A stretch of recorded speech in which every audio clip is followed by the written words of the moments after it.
Buenos días, alumnos.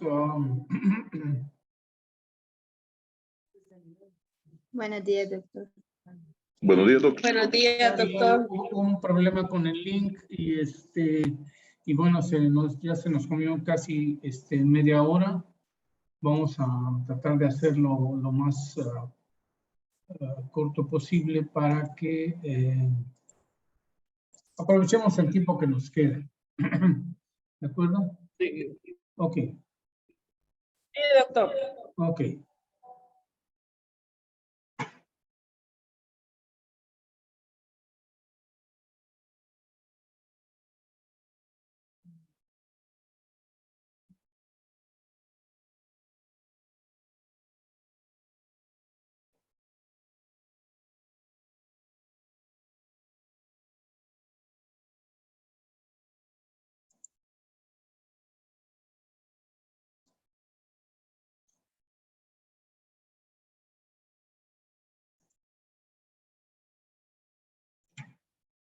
Sí, veo que el sistema es un poquito lento.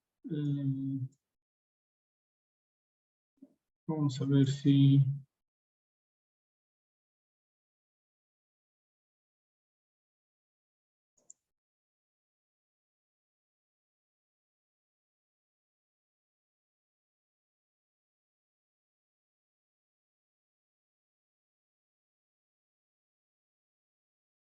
Bueno. Vamos a ver si podemos...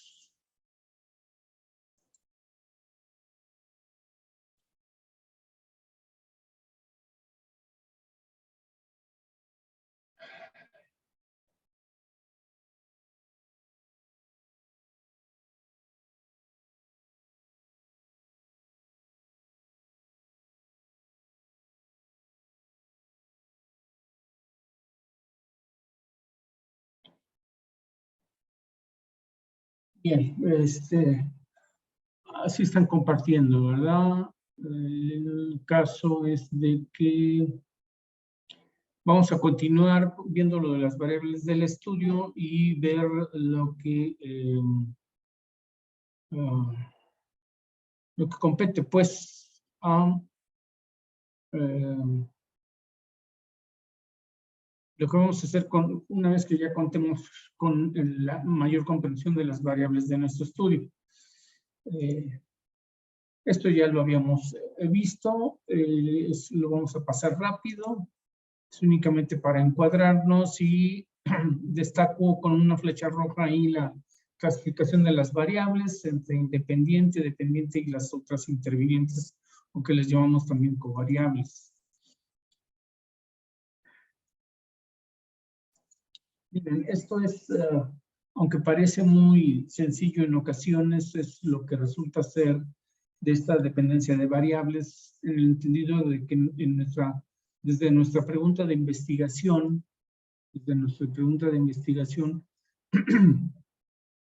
estamos de alguna manera entendiendo que hay una variable que es independiente y otra que es dependiente. Desde nuestra pregunta de investigación y que de alguna manera lo encuadramos en nuestro marco teórico, en nuestro planteamiento, incluso dentro de la justificación.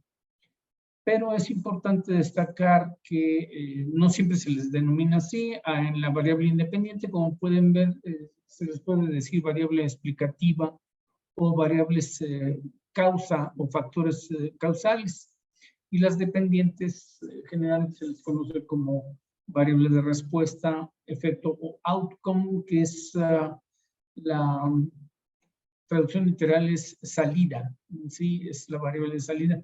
Pero en todo esto, y sobre todo desde la visión de epidemiología, queremos destacar siempre ciertas covariables que nos interesen y que de alguna manera puedan explicar esa variable de respuesta. Y por eso estas covariables, cualquier estudio, incluso no precisamente los de orden epidemiológico, sino también en la clínica, en la epidemiología clínica, en los servicios de salud, incluso en las de investigación educativa, No se diga en las que son de estudios básicos al sexo al que se pertenece, la edad que se tiene, en un momento la ocupación.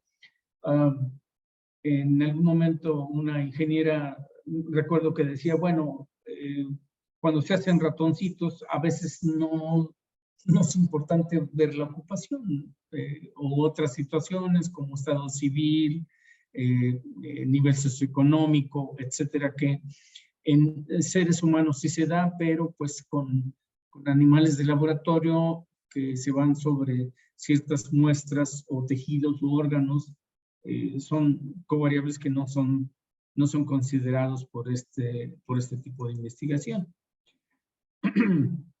Bien, estos son los diferentes anteproyectos que ustedes han propuesto, ya son del conocimiento, por supuesto, del área de posgrado. Están los diferentes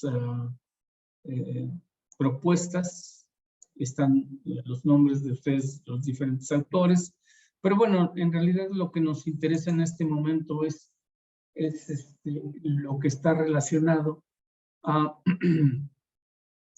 lo que está relacionado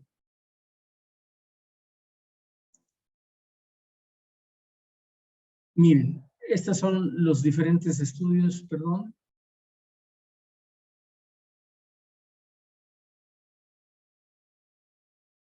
Lo que hace el retraso del comienzo, ¿no? Que empieza uno a dudar de lo que estamos haciendo. Bien. Miren, vamos a verlo estudio por estudio. Dice, el primero de ellos no están puestos en ningún orden en lo particular, no es, están todos nominados, pero es de alguna manera el de que tratemos de alguna manera situarnos de qué es lo que vamos a indagar de entrada en este tipo de estudios o en este tipo de propuestas. Fíjense, el primero dice incidencia de la enfermedad de Chagas en El Salvador en el periodo comprendido del 2018 al 2022. ¿Qué debe cumplir su población de estudio de esta propuesta? Bueno, que la enfermedad de Chagas, así como lo está denominando la autora, dice, esté registrado por el Ministerio de Salud de El Salvador. ¿Sí? De esa manera podemos decir que la población de estudio son aquellos individuos de los diferentes municipios o distritos que componen El Salvador, cuentan con un registro de estudio de enfermedad de Chagas. ¿Sí? Y las variables se definen operativamente en relación a esta variable es si la enfermedad de Chagas efectivamente fue positivo, pues el diagnóstico, ¿sí? Si fue dudoso, que es algo que me llamó la atención de esta propuesta, de que pueda haber presencia de casos dudosos, y aquellos en los que, pese a que hubo una inclinación clínica hacia la enfermedad, resultó ser negativa. O el resultado finalmente fue negativa y se objetó el diagnóstico de enfermedad de Chagas. Lo que sí tiene que definir operativamente es cómo es que llegan a definir que la enfermedad de Chagas es positiva, es dudosa o es negativa. Eso es lo que tiene que definir al momento de que haga el listado de esa variable.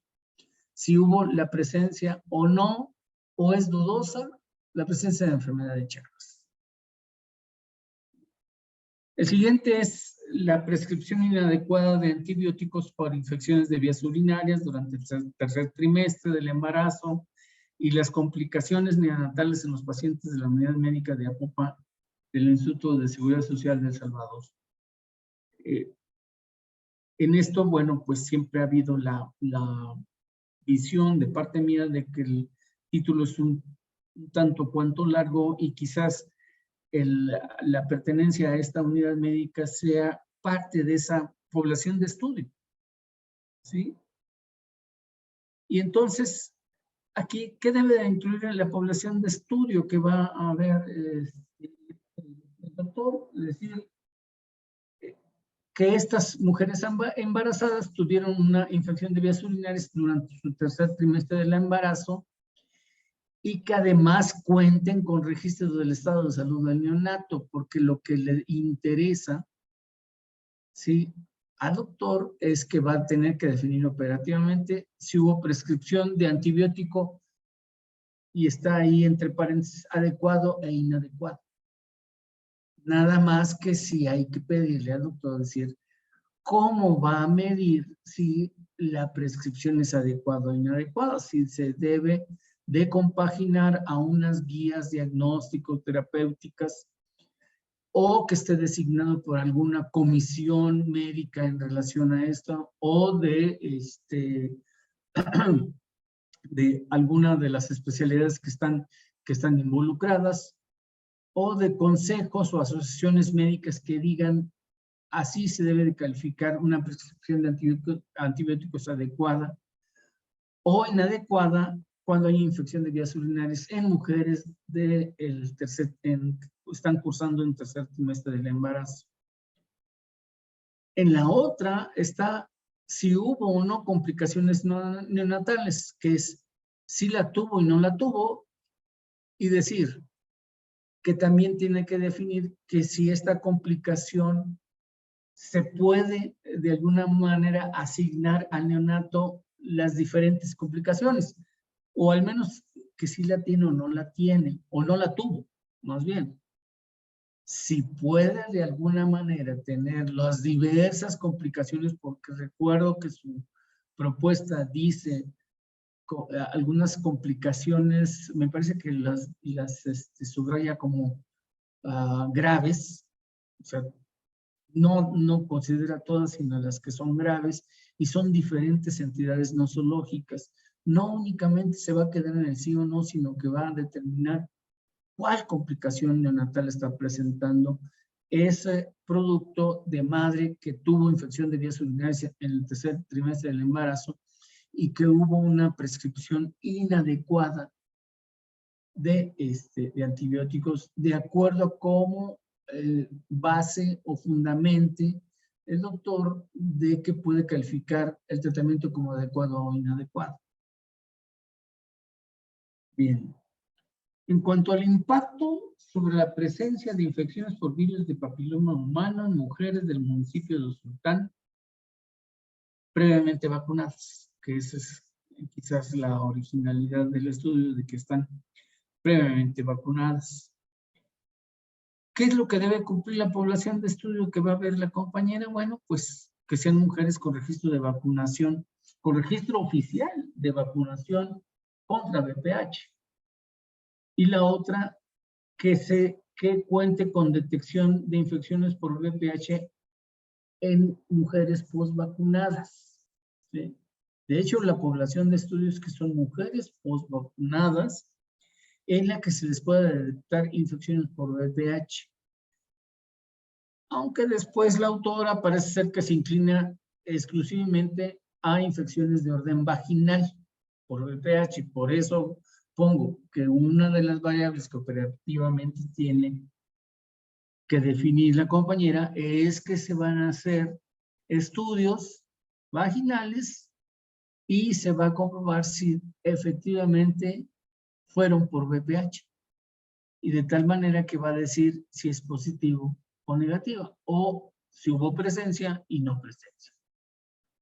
Parece ser que también algo que tiene que definir operativamente, porque la población de estudio, lo que quiere ver la compañera también es si este fenómeno está asociado con el número de parejas sexuales que ha tenido esta mujer postvacunada.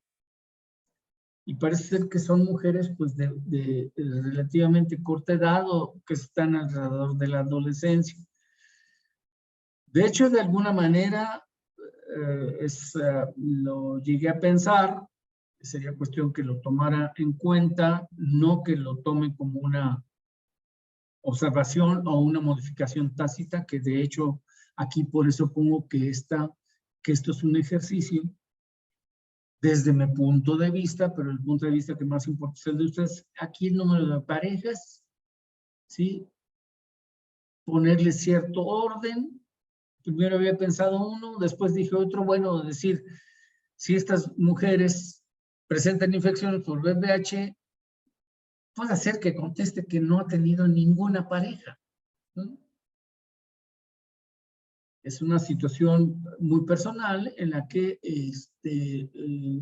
entiendo que este tipo de problemas es porque hay que se adquieren por contacto sexual. Entonces, definitivamente, puede ser que la mujercita posvacunada diga que no ha tenido parejas sexuales. La otra es que sea de 1 a 3 y más de 3, e incluso, de acuerdo a como lo dice en algún momento su proyecto de la compañera, es que lo que interesa es que sean en los últimos 6 meses.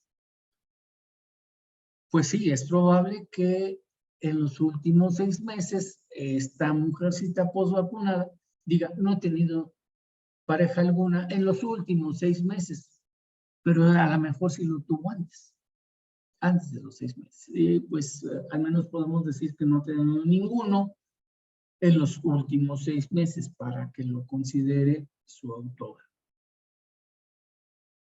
El siguiente estudio, o proyecto, o anteproyecto más bien, dice, caracterización epidemiológica de pacientes con leucemia felina que requieren ingreso hospitalario. ¿Qué tiene que cumplir la población de estudio que va a ser la compañera? Decir, bueno, que la presencia de leucemia felina en estos ejemplares es por prueba inmunocromática positiva. ¿Sí? No es que lo diga yo, no es que lo diga un grupo, no, lo dice una prueba inmunocromática positiva. Y con los puntos que determina para el ingreso hospitalario, lo determina la MSD Animal Health, que convendría que se hiciera un poquito más, se hablara un poquito más sobre esta, entiendo que es una asociación, ¿sí? Y es la que determina los puntos que se deben de cubrir para requerir un ingreso hospitalario en este tipo de ejemplares. ¿Qué va a definir operativamente la compañera? Bueno, pues lo que dice es una caracterización epidemiológica, y eso parece ser que también ya está determinado. Lo que lo favorece es que existe un formato aceptado por cierta asociación o sociedad veterinaria en la que define cuáles son las características epidemiológicas de este tipo de pacientes. Y por eso tiene, bueno, que sean las razas mixtas, puras y otras, ¿sí? No sé si convendría ahí agrupar y hacer toda una categoría de otras, porque si no podrían ser una gran cantidad de razas, y probablemente lo que le interesa sean las que sí están muy bien definidas, que son las mixtas y las puras, ¿sí? El sexo del sujeto de estudio, la procedencia. ¿Por qué está incluida la procedencia? Bueno, pues eso lo determina esta sociedad en cuanto al elemento con lo que se va a definir operativamente o que se está partiendo para definirlo operativamente. El manejo de estos pacientes, el indoor-outdoor, que también no está muy enteramente explicado, pero puedo pensar en aquellos que se les permite estar fuera de casa y aquellos que son auténticamente domésticos. Y el estado reproductivo, que se cuente de que sí está esterilizado y no esterilizado. Claro, todos estos es la forma en que se van a ir definiendo operativamente cada una de esas variables que se sujetan a una definición operativa que se sustenta en un formato que ya emite una sociedad al respecto. El siguiente, que dice identificación de serotipos de Salmonella spp y caracterización de perfiles de resistencia antimicrobiana en pollos de engorde en plantas de faenamiento. ¿Qué deben de cumplir esta población? Dice, son pollos de engorde vivos y sanos, porque así lo dice la compañera en su anteproyecto, en plantas de faenamiento, infectados, aptos para recolección de muestras al azar, ¿sí? No sé si en algún momento pueda ser, es un tema que no lo tengo yo suficientemente claro porque ignoro muchos de los contenidos o conceptos, pero puedo entender que son pollos de engorde vivos y sanos y que de alguna manera la selección es para al azar para ver si están infectados, ¿sí?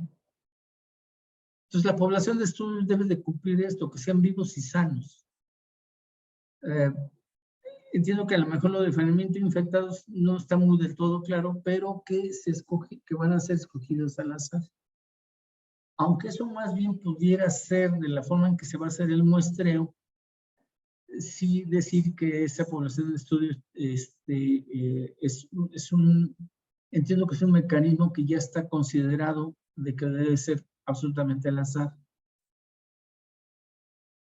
¿Qué debe de al menos tener muy claro la compañera? Bueno, que tiene que definir operativamente qué es perfil de resistencia antimicrobiana, que desafortunadamente el anteproyecto es poco claro o poco suficiente en cuanto a la definición de esta variable y quién lo define, ¿no? O en función de qué se va a definir o cuántos perfiles de RAM se pueden obtener, por eso puse esa interrogación, ¿no? Que eso es importante que se defina porque lo dice muy claramente desde su título que dice es caracterización de perfiles de resistencia inmunológica. La otra es que el serotipo definitivamente es se tiene que definir operativamente, seguramente es en función de lo que determina un laboratorio clínico que cuenta con la certificación para hacer ese tipo de estudio, ¿sí? Yo me imagino por lo que toca en cierto momento el anteproyecto es de que existen estos laboratorios en El Salvador certificados y que vamos a ver más adelante. Son probablemente personas que no tienen nada que ver con el estudio, pero esa es su función. Será externar los serotipos de Salmonella spp y pongo ahí de que es un nominal politómico, en el entendido de que son, no me imagino cuántos serotipos de Salmonella spp existen. No sé si sean 20, 30, 100, 400, no tengo la menor idea. Pero por eso lo pongo como politómico, porque va a ser una información de uno por uno de esas muestras biológicas que se vayan a tomar de estos pollos de engorde que fueron seleccionados al azar.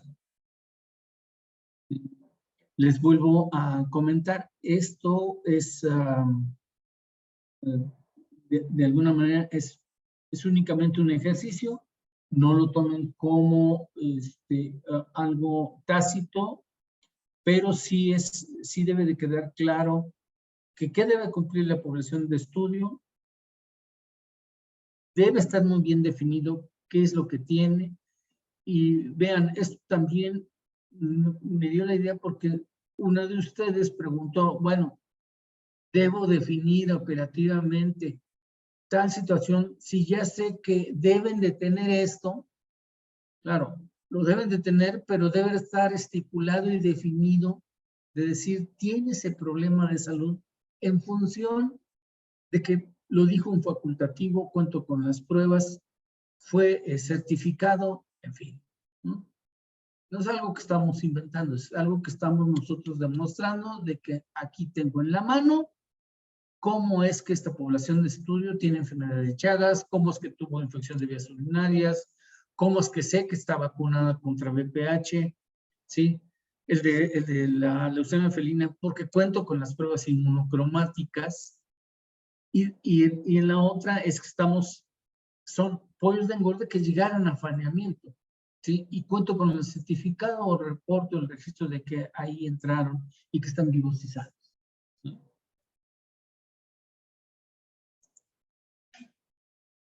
Seguimos con los demás estudios que dice de prevalencia de diabetes mellitus tipo 2 en pacientes con obesidad, ¿sí? ¿Qué debe de cumplir la población de estudio? Población con obesidad de cualquier grado determinado por índice de masa corporal. Eso lo tiene muy claro la compañera. No lo estoy diciendo yo que está obeso, lo está diciendo un índice de masa corporal. Claro, tiene que decir en qué consiste este índice de masa corporal, bajo qué norma oficial se está considerando, e incluso que llegue a determinar que la báscula debe estar calibrada y el estadímetro también debe estar calibrado, ¿sí? Y de cómo se va a hacer la toma del peso y la estatura para hacer el cálculo de índice de masa corporal. Solo que no tenga que poner toda la norma y lo tenga como un anexo, pero decir que es por la norma oficial o por la considerada por la Agencia Nacional sobre Estudios de Diabetes, qué sé yo, pero lo tiene que contar de manera oficial quién le está diciendo cómo se debe de hacer la medición de obesidad a partir del índice de masa corporal. Porque sabemos que hay otros indicadores, pero la compañera va a usar el índice de masa corporal, y que conocemos también como índice de Ketelitz. ¿Qué variable ha definido operativamente en su estudio? Bueno, si tienen presencia de diabetes mellitus tipo 2, sí o no. Para llegar a ese sí o no, es que debió haber efectuado ciertas pruebas para detección de diabetes o de diagnóstico de diabetes. Eso es lo que tiene que definir operativamente. Aparece de manera sencilla, pero en las cuestiones de campo hay que llegar a ese tipo de situaciones, es decir, cómo se va a hacer esa prueba, ¿sí? Sobre qué subproducto o sobre qué tipo de muestra biológico se va a realizar, si va a ser de sangre capilar, si va a ser de sangre central, etcétera, ¿sí? Pero lo tiene que definir, ¿de acuerdo? Bien, el siguiente, que es factores de riesgo asociados a intentos suicida en la población consultante en un rango de edad que siempre me ha parecido un poquito extraño, de 15 a 60 años, en virtud de lo que pretende investigar el compañero. Y de hecho no lo dice claramente en su estudio en cuanto a intentos suicidas, ¿sí? En cuanto a intentos suicidas, para que lo considere, ¿sí? Y esta dice, está copiado como tal, ¿sí? El Hospital Nueva Concepción, Chaltenango, enero-junio 2022. ¿Sí? 2020.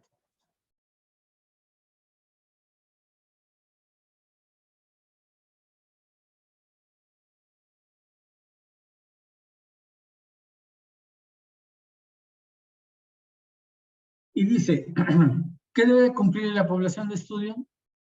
Que sea una población consultante de 15 a 60 años, y como va a ser una comparación es con intentos suicida y sin intentos suicida.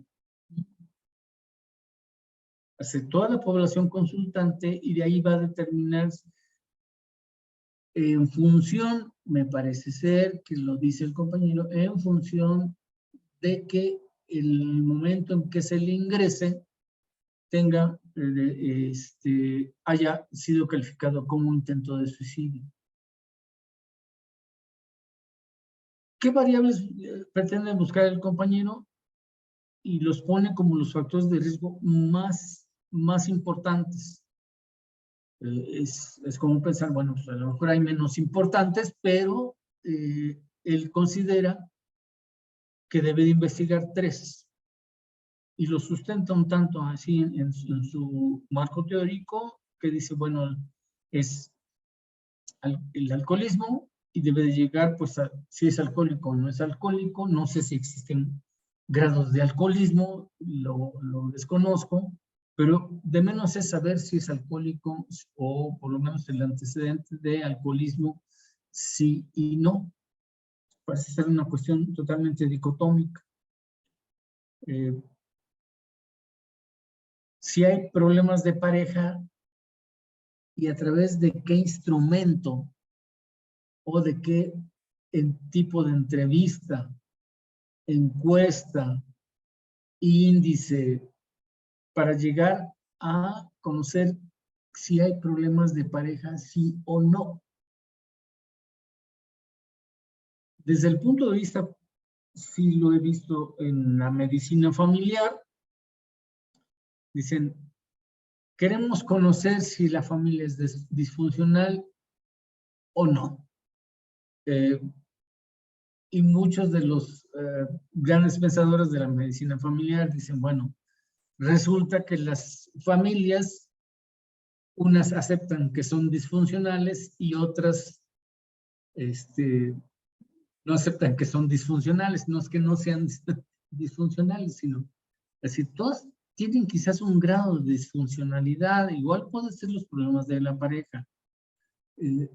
Hay de problemas a problemas. Es como también se han utilizado, por ejemplo, el violentómetro para el acoso a mujeres, que va desde cosas muy simples hasta el homicidio.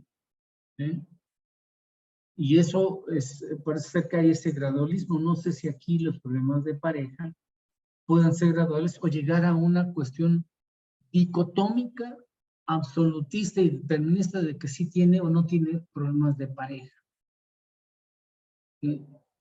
En la visión social, creo definitivamente no pueda llegarse quizás a esa cuestión determinística de decir sí o no problemas de pareja. Probablemente haya grados, ¿no? Hay grados de problemas de pareja.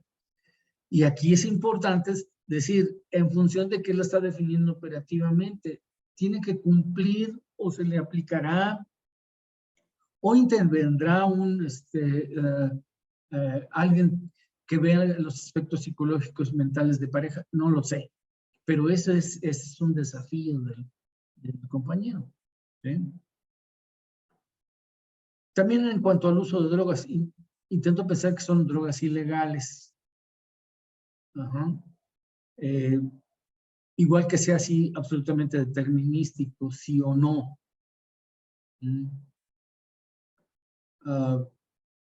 Y en función de cómo es que va a llegar a ese sí o no consumir drogas ilegales, no me puedo imaginar que llegue a entrevistar a una persona con intento de suicidio y preguntar, ¿utiliza drogas ilegales?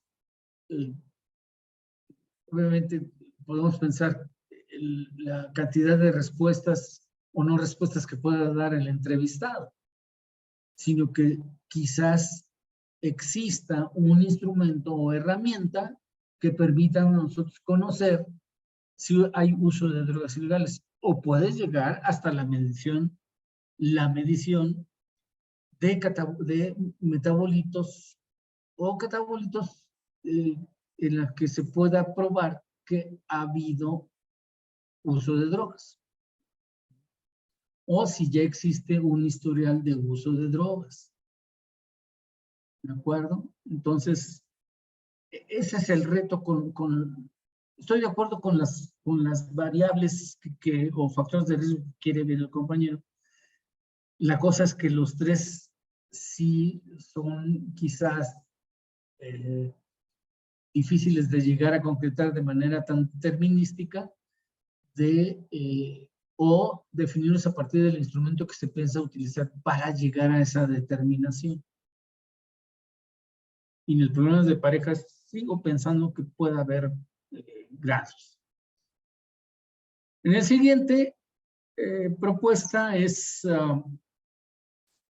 dice, factores predisponentes relacionados a la falta de adherencia al tratamiento de pacientes de 20 a 59 años con diagnóstico de diabetes mellitus tipo 2 en la unidad de salud de Aguilares en el periodo de enero del 2022 hasta diciembre del 2022. Está copiado tal cual está el título del compañero. Aquí la situación siempre ha sido el de que de alguna manera reflexione y piense sobre lo extremadamente largo del título, como pueden ser otros tantos, y en las cuales se incluyen ciertas características o atributos que más bien se pueden colocar cuando se determine la población de estudio. Aquí dice, por ejemplo, pacientes de 20 a 59 años, quiere adelgazar su título, pase esta característica a ser parte de la población de estudio. ¿Sí? Y decir, pacientes de 20 a 59 años con diagnóstico de diabetes mellitus tipo 2 en control con hipoglucemiantes orales o insulina. ¿Sí? Esa es, por ejemplo, la población de estudio que va a ver el compañero, y de todos modos la situación otra, que es algo que lo hemos hecho una crítica de hablar de factores predisponentes, en el entendido que puede ser que un factor predisponente es uno sobre el cual no tiene control el individuo sujeto de estudio. Puede ser que sea diabético, sí, porque consume mucho azúcar, porque no hace ejercicio, porque, pero a lo mejor tiene antecedentes de padres diabéticos. Y eso es algo que no controló en absoluto. ¿Sí? Parece ser un factor predisponente. Parece, ¿sí? Parece que es un factor predisponente. Hay esa búsqueda en las cuales nosotros queremos pensar, si se acuerdan, dentro de esa visión que tenía Bloom, o cuando se habla de huésped y medio ambiente, es decir, siempre hay la existencia de una carga genética en la cual no tenemos control. Podemos conocer que hay disparadores, triggers, con los cuales esa información genética va a despertar y se va a expresar o manifestar en forma de o un cuadro preclínico o definitivamente como una entidad nosológica o un trastorno de tipo fisiopatológico. Esos son los factores predisponentes. No tenemos control sobre ellos. Un factor de riesgo, por ejemplo, podemos decir consumo alto de carbohidratos simples. ¿Sí? Bueno, eso sí lo puede haber controlado el individuo. Pero los padres diabéticos, de ser hijo de ambos padres diabéticos, o tener familiares cercanos, cosanguíneos con diabetes, o incluso de que hayan ya fallecido por una complicación de diabetes, pues es algo predisponente. Aquí todavía no me queda absolutamente claro los factores que va a comparar entre un grupo entre aquellos en los que va a calificar si hay eso va a provocar o va a ser el gatillo para la falta de adherencia al tratamiento de este tipo de pacientes. Sin embargo, a lo que quiere llegar, ¿sí? O sea, porque su población de estudio parece estar... ¿Perdón? ¿Perdón? ¿Sí? ¿Alguien habló? Doctor. ¿Sí? ¿Alguien habló? Yo, doctor. Dígame. Dígame. Mire, lo que pasa es que yo quería como relacionar esos factores con las personas que no se dieran su tratamiento. O sea, por decir algo, yo tengo un grupo de diabéticos, de pacientes diabéticos, y veo de que, o sea, no toman sus medicamentos, no se los toman a tiempo. O sea, quisiera indagar acerca de por qué es que no pueden apegarse a sus tratamientos. O sea, serán muchas pastillas, serán muchos, o muy complicado el tratamiento, cosas así, pues. Correcto. Entiendo que inicialmente lo que va a haber es un grupo de pacientes que sí tienen adherencia terapéutica y otros que no la tienen. De alguna manera son pacientes en los cuales son diabéticos y están con tratamiento farmacológico para su padecimiento de fondo, y que finalmente usted va a determinar si tienen adherencia terapéutica o no, y es algo que debe de tener muy claro operativamente, pero además quiere ver esos factores predisponentes, o nada más quiere ver la adherencia. Es una situación en la cual tiene usted que determinar si estos factores se presentan de la misma forma en los que tienen adherencia terapéutica o en los que no la tienen. O de inicio, exclusivamente saber este grupo de pacientes que son diabéticos y quiere ver si hay adherencia terapéutica o no. Aquí la situación es de que cómo va a definir si alguien tiene adherencia terapéutica o no la tiene, porque puede ser que el paciente sea de difícil control, como a veces en ocasiones dicen los endocrinólogos, dicen, es que es muy lábil su diabetes. Sí, en cuanto haya cierta modificación vital del individuo, que pueden ser hasta horas de sueño, el horario de los alimentos, qué sé yo, se descontrolan, ¿sí? Se descontrolan y entonces parece ser que no hay una adherencia terapéutica correcta. Entonces, yo no sé si aquí su interés sea exclusivamente la adherencia terapéutica o si en aquellos que no tienen adherencia terapéutica hay ciertos factores predisponentes. Claro, eso complejiza su proyecto, pero qué bueno, porque va a tener también aquellos que sí tienen adherencia y ver si esos factores predisponentes están presentes. O que haya una diferencia entre, como cuando hacemos estudios de factores de riesgo, de decir, los momios que se están presentando, ¿sí? Los momios que se están presentando entre ser adherente y no adherente, y es la presencia de ciertos factores predisponentes. Yo entiendo que por ahí va la situación. Yo lo invitaría, por ejemplo, de ahí que aclarara un tanto su diagrama de flujo, porque va a tener pacientes con diabetes mellitus y creo que sí lo tiene, quienes están con adherencia y sin adherencia, y en ambos va a ver estos factores predisponentes y ver la asociación que se presentan con ciertos factores predisponentes. ¿De acuerdo? ¿Sí me está escuchando?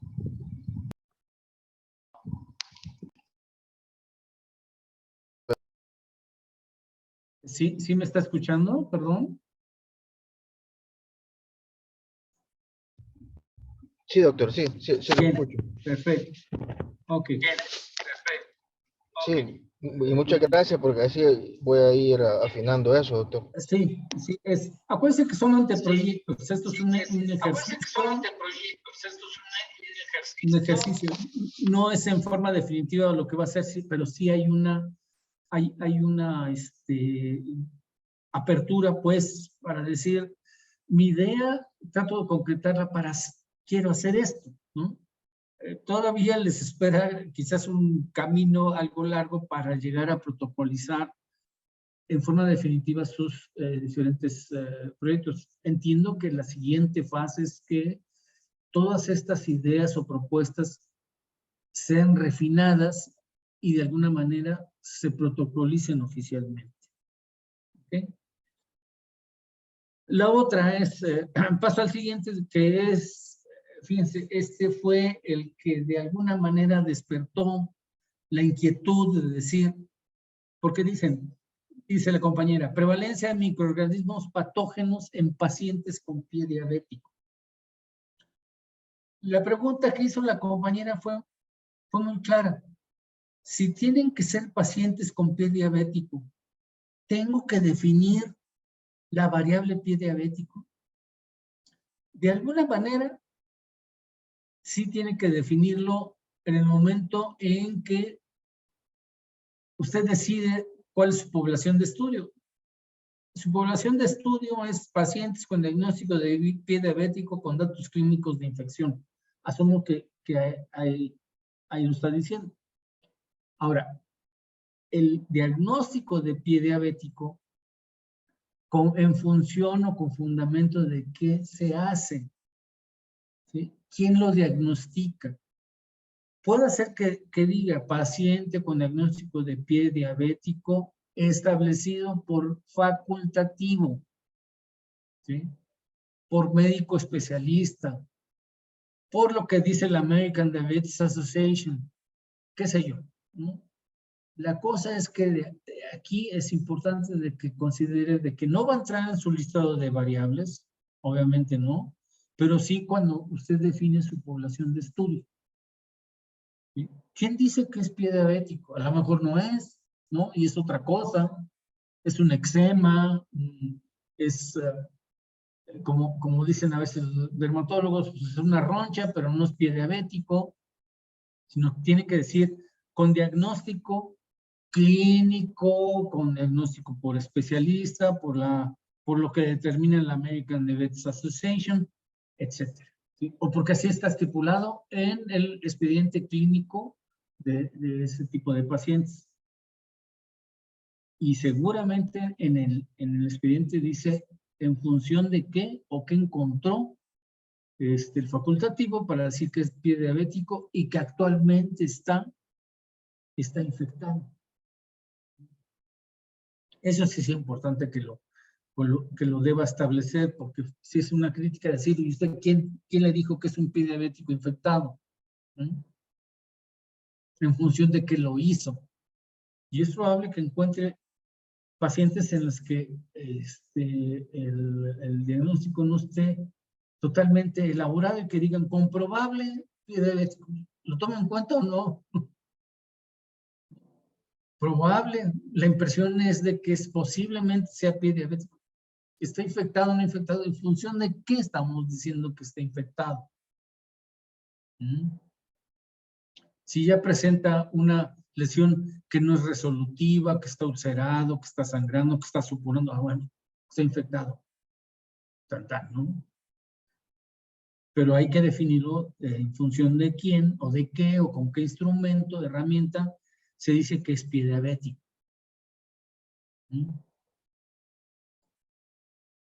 Esto, por ejemplo, es muy tomado en cuenta por el doctor Feinstein en Clinimetrics, es decir, en ocasiones los clínicos son tan variados, ¿sí?, que lo hacen en función de su experiencia y no de una evidencia.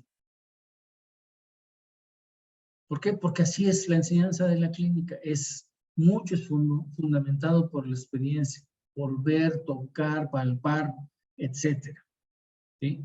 Aquí es la situación que usted diga con diagnóstico de pie diabético establecido por quién y con qué. O nada más por quién le va a ser suficiente, de acuerdo. Pero puede ser también una definición muy blanda o extraordinariamente dura. La otra es que va a tener que definir el microorganismo patógeno. Y bueno, igual aquí es la cantidad de microorganismos que vaya a encontrar, pues es seguramente enorme, ¿sí? Y por eso es politómica y Por eso lo quiero yo ver en función de lo que vamos a ver más adelante.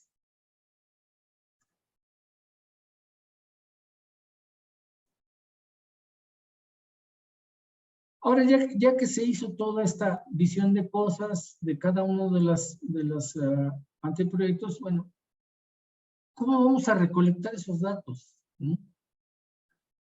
¿A través de qué? Bueno, lo que dicen con cierta frecuencia, decimos, bueno, es esta recolección, sí, o esa forma de, como dicen, de captura, aunque ya existe la actividad de capturista, o cómo hacer también esa recogida de datos. De hecho, se puede definir que la información requerida que forman parte del proceso de recopilación de datos dentro del flujo de la investigación se realiza y organiza a través de datos de dos tipos, los primarios y los secundarios, y a través de los diferentes modos, como lo vamos a ver más adelante, los diferentes modos para recolectar o para poder de alguna manera tratar de establecer que esa información que la estamos obteniendo es de orden primario o secundario, se pueden dar en los dos modos de poder recolectar esa información. Los primarios es cuando vamos directamente con los sujetos de estudio y se recoge esa información. En los secundarios, ¿sí? En los secundarios se puede tomar cierta información, no precisamente de los sujetos de estudio, pero sí de información histórica de ellos o de otras personas, como les decía anteriormente, el envío de ciertas muestras biológicas. Los estudios se realizan por personas no necesariamente relacionadas con el tema del estudio. Es una actividad que hacen cotidianamente. ¿Participan en el estudio en su instancia? Sí. Esto se los comento porque es frecuente que las editoriales de las revistas digan que necesitan saber quién aportó qué para el estudio. No podemos incluir a todos. Se pueden imaginar el nombre, decir el nombre de las gentes que participaron en la elaboración de un resultado de laboratorio. No se puede hacer eso. Son fuentes secundarias, sí, de acuerdo. Se puede considerar y dar un agradecimiento al laboratorio X, Y, Z por haber llevado a cabo los estudios pertinentes, pero nada más. No son personas que están relacionadas con el tema en estudio. Y aquí pues es que se pueden analizar también información a partir de documentos o testimonios con los que se cuentan, ¿sí? Como pueden ser historias clínicas, el contar con un registro oficial, un certificado de función y por supuesto resultados del laboratorio o gabinete. Entonces, ese tipo de información, considérenlo que puede ser de origen primario y secundario. Hay parte en la que podemos ir con el sujeto de estudio, pero que además podemos ir a revisar testimonios o documentos que son de nuestro interés.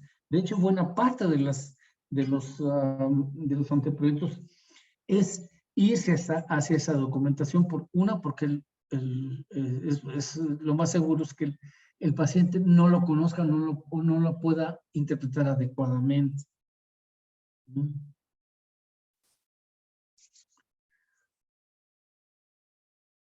Unos, como dicen, los estudios tipo encuesta, ¿sí? Estudios tipo la encuesta, como dice aquí, es método de recopilación de datos primarias, aunque también se pueden dar algunos secundarios. La encuesta se hace directamente hacia una persona entrevistada, pero hay cierta información que vamos a ir a recolectar en estas fuentes secundarias. Generalmente esto se hace a través de una entrevista directa o se hace la encuesta a partir de un cuestionario que se deben tener las siguientes consideraciones. En la entrevista, el investigador tiene la oportunidad de afinar una pregunta o un término difícil.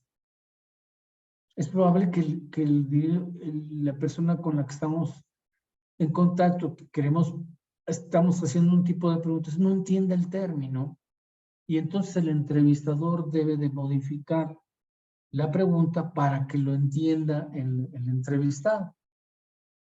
¿Sí? En el caso del cuestionario no, porque el cuestionario se le entrega el cuestionario al sujeto de estudio y él lo va a requisitar, lo va a llenar, lo va a complementar. Segundo, dice, en la entrevista se tiene el control de las circunstancias, ¿sí? de los tiempos, las pausas y todo eso. En el cuestionario no. El cuestionario es el entrevistado, ¿sí? O el cuestionado y que conteste el cuestionario. No hay nadie alrededor. Si está bien hecho el cuestionario, lo va a poder contestar.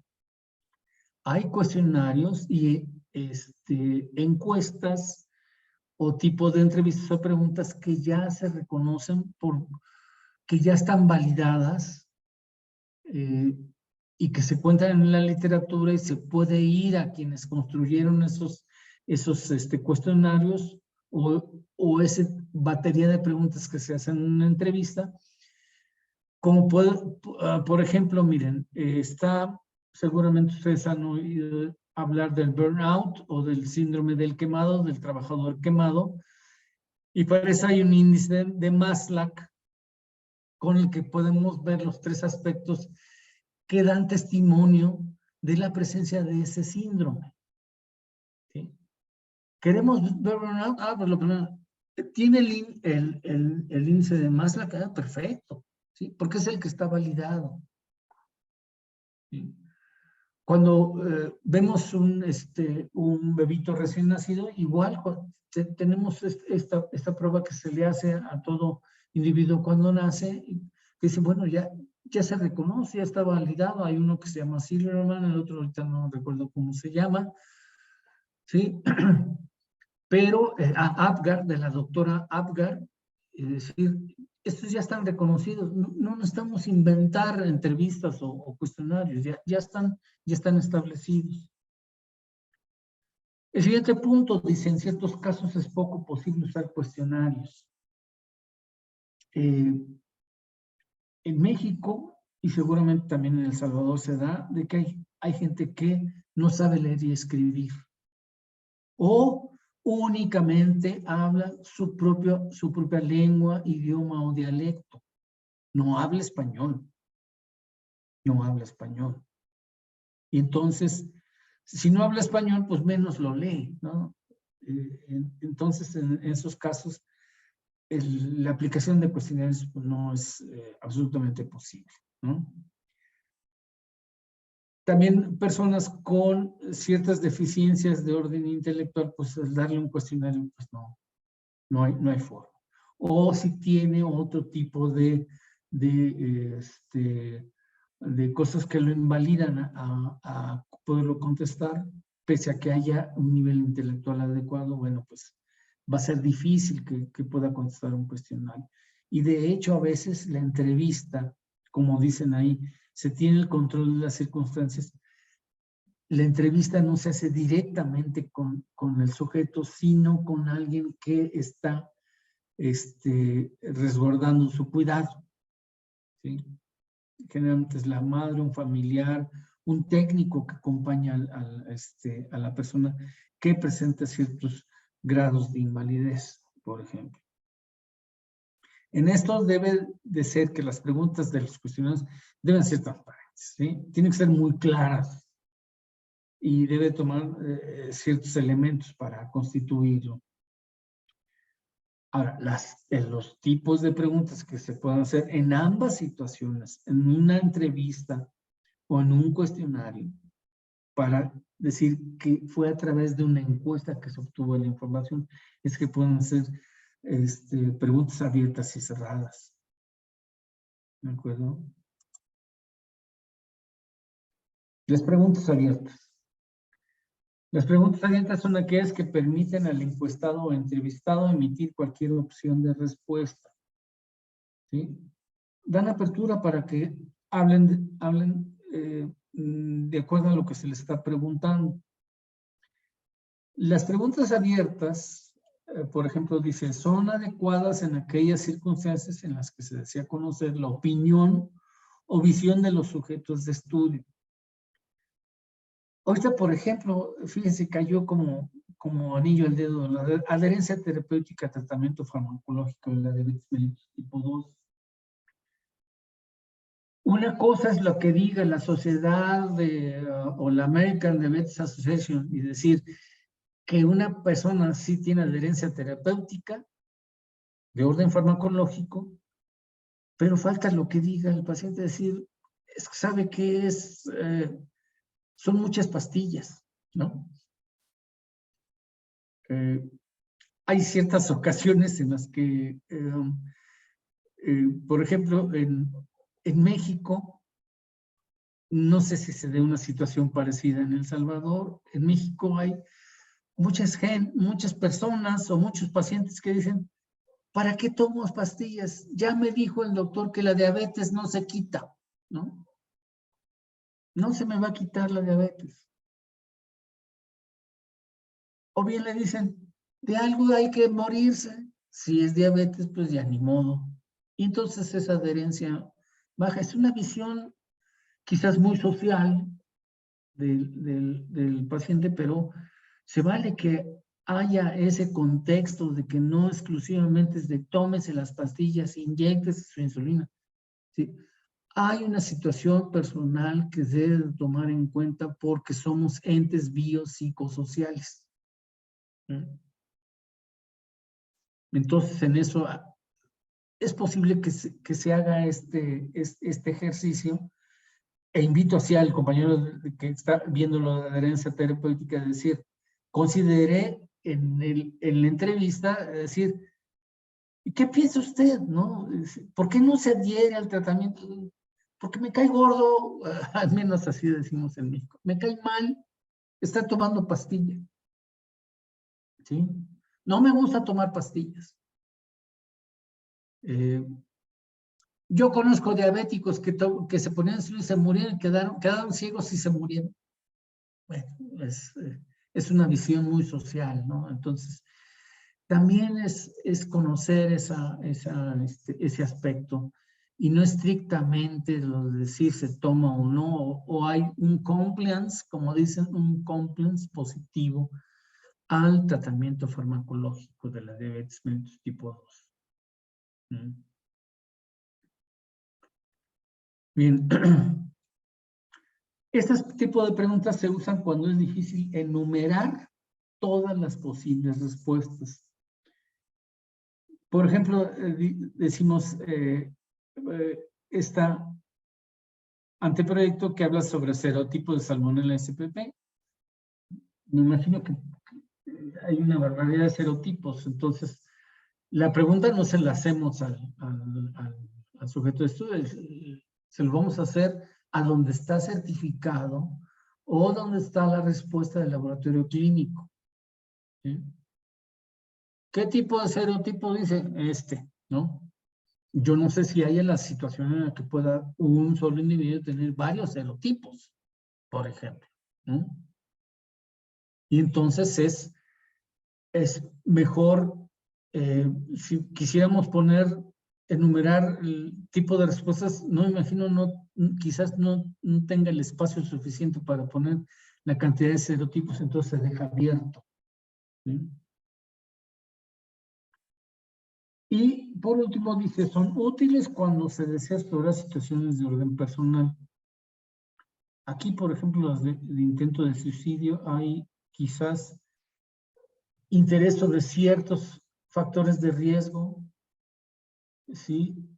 Y de todos modos dejar una tribuna libre al que intentó suicidarse, ¿sí?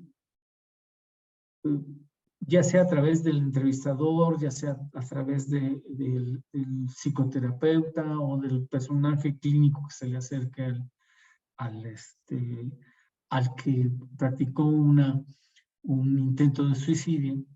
Es decir, ¿por qué lo hizo? ¿No?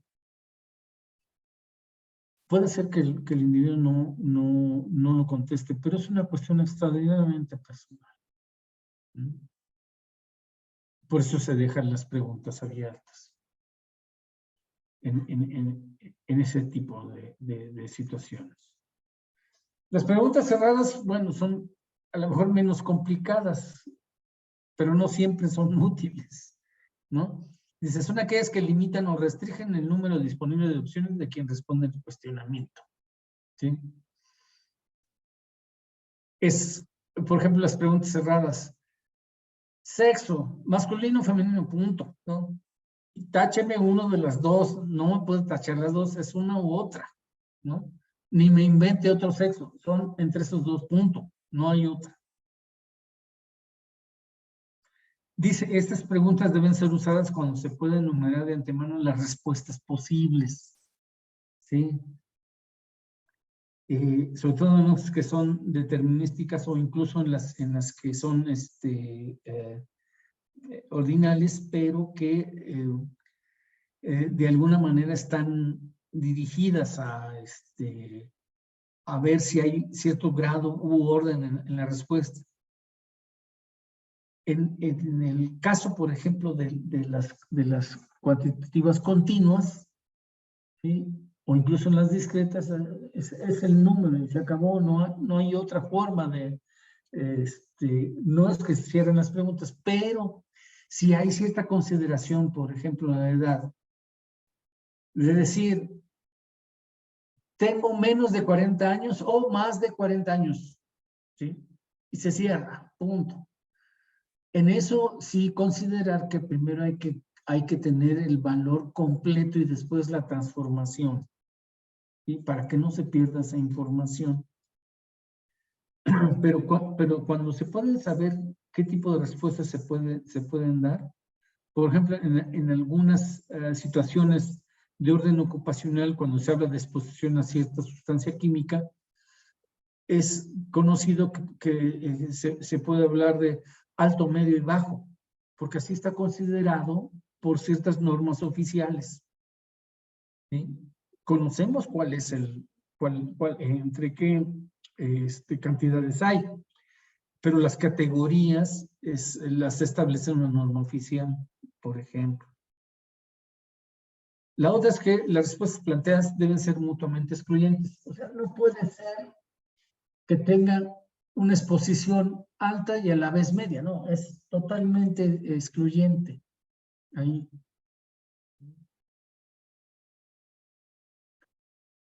¿Considera usted que está usted expuesto a cierta sustancia? Mucho, poco, nada. No puede ser mucho y a la vez nada, ¿no? Es una de las tres. Son mutuamente excluyentes. Otro con respecto a esto es, en cuanto a ciertas características, el de aplicar preguntas abiertas contra preguntas cerradas. En las abiertas, la velocidad de la conclusión pues es lenta, ¿no? Hay que estar escuchando, la persona es una tribuna libre, incluso a veces el entrevistador dice algo más, y es a veces cuando se arranca más todavía el entrevistado, ¿sí? En las cerradas no, ahí está la contestación. La naturaleza explorativa de las abiertas, pues obviamente es alta al tener esa tribuna libre. El problema es sistematizar toda la información que está dando el entrevistado. Y en las cerradas es poca, ¿no? Es nada más en esto y se acabó. En las preguntas abiertas, su amplitud y profundidad, pues es alta, en las cerradas es muy poco. Ustedes determinarán qué es lo mejor o si cuentan con el cuestionario o la encuesta por medio de la entrevista ya conocida, es mejor aplicarla. Ya está validada o por lo menos cuenta con una validez aparente. Ya cuenta con todos los datos para decir esto es lo que se debe de preguntar. Esto se debe de cumplir para decir que sí tiene esto. Y eso pues de alguna manera, como dice aquí, es en función de la facilidad del análisis. ¿Sí? En las abiertas es muy difícil porque sistematizar la respuesta del número indeterminado de personas que vamos a ver o las muestras que vamos a conocer, ¿sí? Va a ser difícil que las diferentes respuestas, claro, ustedes creo que están viendo la cuestión de una investigación cualitativa, esa información se puede sistematizar a pesar de que sean tribunas libres. ¿Sí? Hay ejercicios, yo entiendo que hay ejercicios donde se puede sistematizar y decir las respuestas de ellos se parecen en esto, esto y en esto. En cambio, el análisis en las preguntas es extremadamente fácil y además rápida, como dice, la velocidad de conclusión es rápida.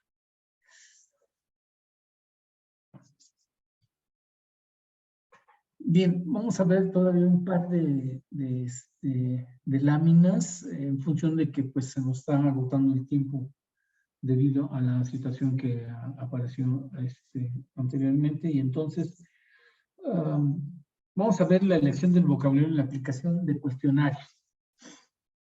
Uno es que la redacción de la pregunta es de suma importancia para que un cuestionario sea efectivo. ¿Sí? De hecho, me parece que el último punto que se toca es que la redacción de la pregunta es esencial para que pueda contestarse de manera correcta o como esperamos que lo deba de contestar, y para ellos debe contarse con las instrucciones claras, pese a que la redacción sea, sea muy clara o muy entera.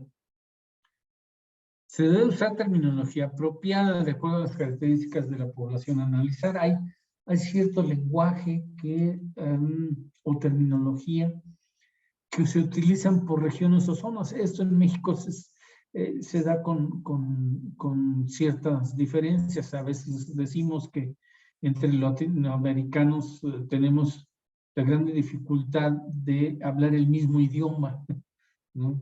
Y resulta ser que un cierto término para mí representa una cosa y para El Salvador representa otra. ¿Sí?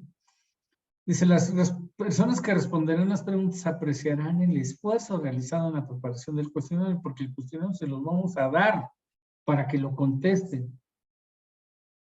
Y en esto es muy recomendado de que cuando se va a aplicar un cuestionario, o incluso también cuando se realiza una entrevista, es hacer un estudio piloto o un ensayo de campo. Como dice ahí, se puede ensayar con un grupo piloto. E incluso al grupo piloto se le puede o se le debe indicar que presten atención a la terminología utilizada y que la cambien por cualquier palabra y que cambien cualquier palabra que les parezca extraña, ¿sí?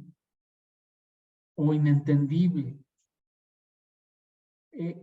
Esos son los ensayos, es decir, tenemos el cuestionario, lo queremos buscar, pero resulta ser que hay cierta oración, verbo, aplicación de verbo o lo que sea, que el grupo piloto al cual se aplicó, y el grupo piloto pueden ser que 5, 8, 10 gentes. No tienen que ser demasiado grandes para que nos demos cuenta, ¿sí? La forma en que se está preguntando o el término que se está utilizando, o como dice aquí, el lenguaje que estamos utilizando, es el mejor.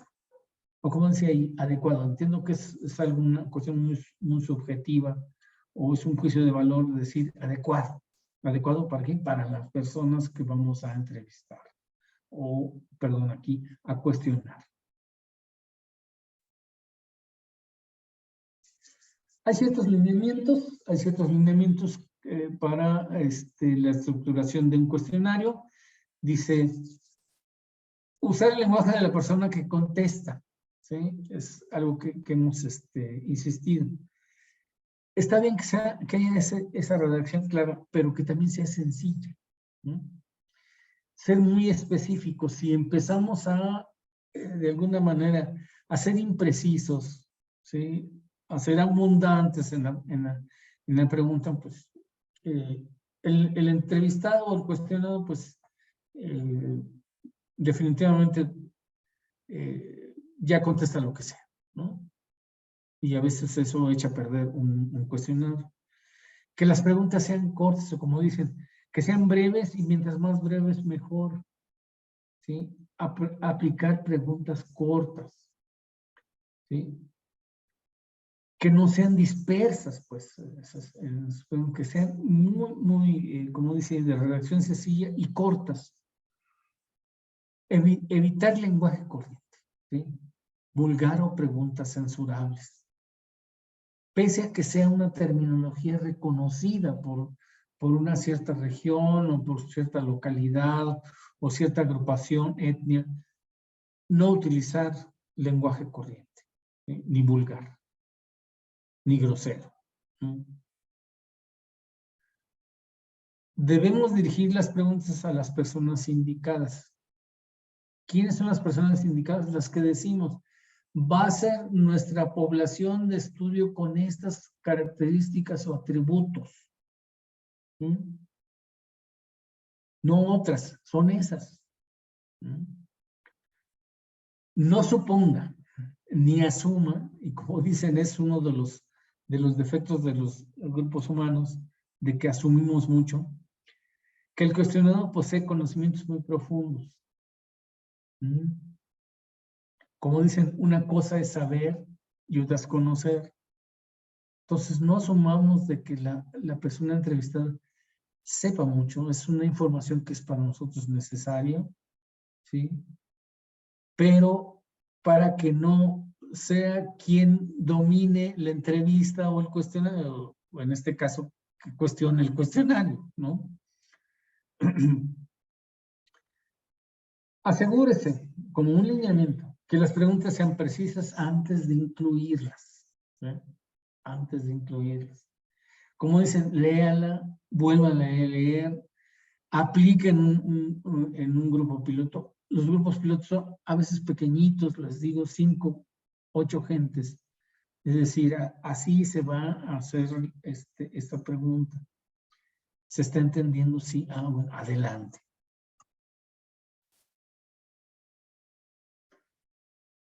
La otra, la entrevista. Entendido que el cuestionario pues es rápido, la conclusión se puede hacer rápida, las menciones también se pueden hacer rápidas, pero en la entrevista hay que pensarlo de esta manera o tener en cuenta este tipo de situaciones.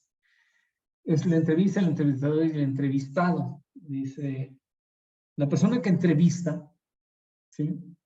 El entrevistador debe tener claridad de lo que se busca. Posiblemente muchos de ustedes no cuenten con, en un momento determinado, el financiamiento para tener entrevistadores, o como se les dice a veces en México, encuestadores. Hay toda una carrera que se quiere profesionalizar y está muy bien pagada por la gran cantidad de proyectos que se pueden llevar en diferentes instituciones educativas, médicas, del área de la salud, etcétera. ¿Sí? De que esto se puede profesionalizar.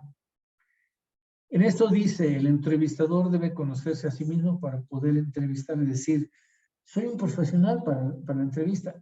En ocasiones, cuando no se tiene financiamiento, pues resulta ser que el propio investigador es el que hace la entrevista. Se cae en un sesgo muy importante, sí, porque se cae en el sesgo del investigador y el investigador quiere encontrar lo que quiere encontrar, no otra cosa. Y por eso es muy fácil que se sesgue.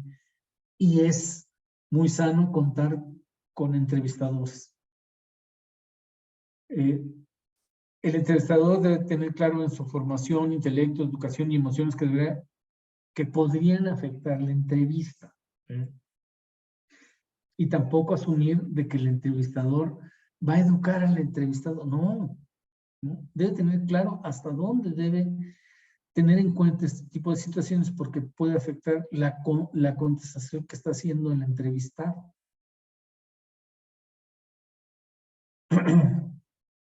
Me brinco el siguiente, el mejor paso donde dice el entrevistador debe revisar la entrevista antes de hacerla. Es común, y ustedes a veces se dan cuenta, es decir, cuando oyen hablar a un líder, ¿sí? Y resulta ser que lo está leyendo y lo está leyendo mal, es decir, jamás lo vio, jamás lo leyó previamente. Así como llegó, se lo dieron y así él lo leyó. ¿Qué está leyendo? No tiene la menor idea. ¿Sí? Y está como perico, nada más repitiendo lo que está escrito. Y aparte lo está diciendo mal, sin hacer pausas, sin tomar en cuenta las comas. Por eso, como dicen el entrevistador, debe revisar la entrevista antes de hacerla. ¿Sí? Por mucho que esté formado y que tenga educación y que pueda, ¿cómo se llama?, manejar sus emociones, no, por lo menos que lo lea. ¿Sí? En eso debe el entrevistador analizar el motivo de la entrevista, cuáles serán las preguntas, desde qué punto de vista las harán. Es momento que se debe sentar con el investigador y decir, oiga, en este tipo de pregunta, ¿cómo debo de actuar? ¿Qué debo de decir? ¿Hasta dónde debo controlar ciertas emociones con él? Etcétera, ¿no? Hay entrevistadores que incluso lloran con el entrevistado, ¿no? Y eso es decir, hay que controlar ese tipo de emociones, sobre todo cuando se tocan cuestiones de orden personal extraordinariamente duras. La otra es generar esa empatía con el entrevistado. Como dicen, en primer lugar, decir buenas tardes, saludar, ¿no? Buenas tardes, buenos días, buenas noches. ¿Sí? Soy fulano de tal, de lo que se trata es esto, Ya quizás el investigador ya haya hablado con el grupo de gentes que se van a entrevistar y decir, o se les da lectura en ese momento de decir que cuentan con todos los derechos que deben proteger a una entrevista de este orden, no tiene efecto sobre la calidad de la atención que se les dé posteriormente, no se les va a pagar por permitir esta entrevista, a menos de que se cuente cierto financiamiento, sobre todo en ustedes lo conocen en estudios de ensayos clínicos controlados con medicamentos o fármacos. Muchos de los laboratorios dan ciertas aportaciones o privilegios a las gentes que participan en sus estudios.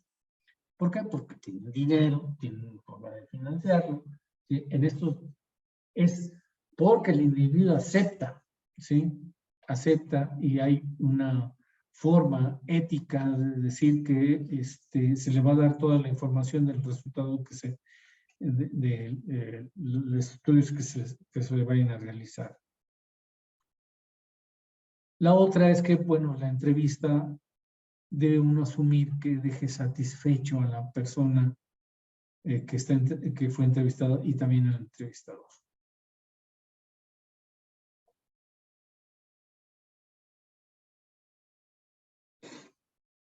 Dentro del diseño y aplicación de cuestionarios se debe tomar en cuenta que las personas que responden los cuestionarios no siempre están motivadas para hacerlo. Por lo tanto, se debe tener un buen diseño y con preguntas de importancia. Es a veces difícil encontrar. Es muy dado, por ejemplo, cuando vamos a una empresa, cuando vamos a un supermercado, o cuando vamos a una tienda donde se pueden comprar muchas cosas, que le dicen, le pedimos que le vamos a enviar una encuesta y resulta ser que la gente encuestada ni la contesta, ¿no? A veces están poco motivadas para hacerlo.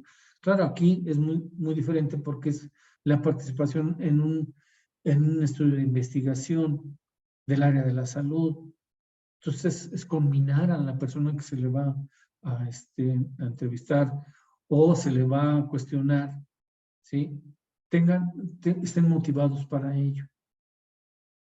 Hay 3 lineamientos, ya casi se nos termina el tiempo. Hay 3 lineamientos importantes que tomar en cuenta, que dice: una es disponer del espacio adecuado para las respuestas de acuerdo al tipo, abiertas y o cerradas, no únicamente o cerradas, sino y o cerradas.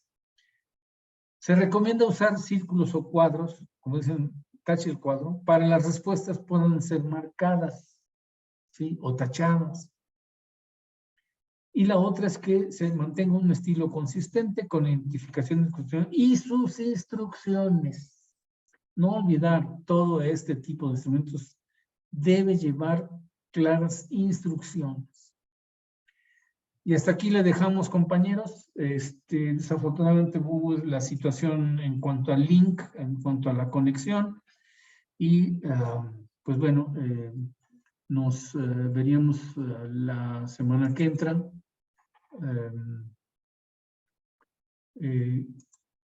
Para dar continuación a nuestro curso. Únicamente les pido una cosa: vayan preparando sus presentaciones. Entiendo que para los días junio 24 y julio 1 será el análisis crítico que vengan a hacer investigadores externos. Entonces, para que lo vayan preparando, no van a tener más allá de 10 minutos para presentarlo. Entonces, tomen eso en cuenta. Vamos a tratar la semana que entra hacer un ejercicio de cómo ciertos lineamientos para que lo puedan presentar exitosamente en solo 10 minutos. ¿De acuerdo? Entonces, nos vemos la semana que entra. Les agradezco su atención, su paciencia por el problema inicial con la conexión, y nos vemos el sábado que entra. Muchas gracias. Gracias, Adiós, doctor. doctor. Gracias. Cuídense, adiós. Chao. Gracias, doctor. Adiós.